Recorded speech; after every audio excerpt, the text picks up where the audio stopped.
গোবরডাঙ্গার আনাচে কানাচে লুকিয়ে রয়েছে বহু ঐতিহাসিক নিদর্শন। তেমনই এক 400 বছরের পুরনো দুর্গা মন্দির দেখাবো আপনাদের। কালের নিয়মে এই মন্দিরের অবস্থা এমন জরাজীর্ণ হলেও একসময় নাকি এই মন্দিরেই মা দুর্গার পুজো করেছিলেন স্বয়ং রানী রাসমণি।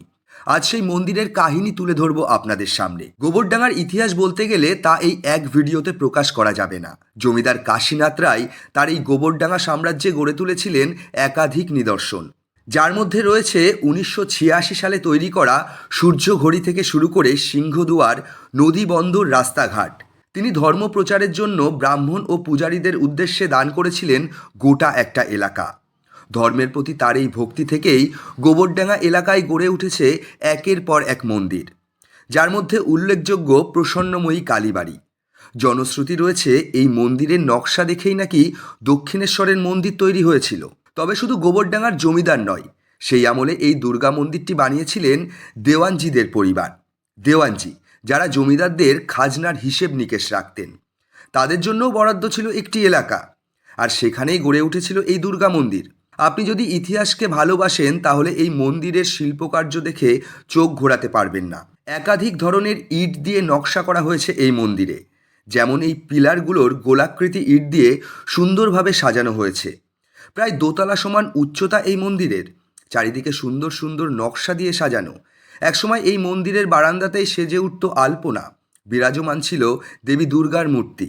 তবে সেই মন্দিরের অবস্থা আজ জরাজীর্ণ হলেও সেই 400 বছরের পুরানো দুর্গাপুজো কিন্তু বন্ধ হয়নি। বর্তমানে হয়তো দেওয়ানজিদের পরিবারের সদস্যরা কর্মসূত্রে দেশ বিদেশের বিভিন্ন জায়গায় থাকেন, কিন্তু দুর্গাপুজোর দিনগুলোতে তারা তাদের পৈতৃক ভিটাতে আসতে ভোলেন না। আজও প্রতি বছর রীতি নিয়ম মেনে দুর্গাপুজো হয় এই পরিবারে। গোবরডাঙ্গার আনাচে কানাচে এমন অনেক ঐতিহাসিক নিদর্শন অবহেলায় পড়ে রয়েছে। এগুলোকে সংরক্ষণ করে গড়ে তোলা যেতে পারে একটি পর্যটক কেন্দ্র। আপনি চাইলে দেখে আসতে পারেন সুন্দর এই ঐতিহাসিক নিদর্শন। গোবরডাঙ্গা পৌরসভার ঠিক সামনের রাস্তা ধরে কিছুটা এগিয়ে গেলেই দেখতে পারবেন দেওয়ানজিদের বাড়ি। তার পাশেই রয়েছে প্রাচীন এই দুর্গা মন্দির।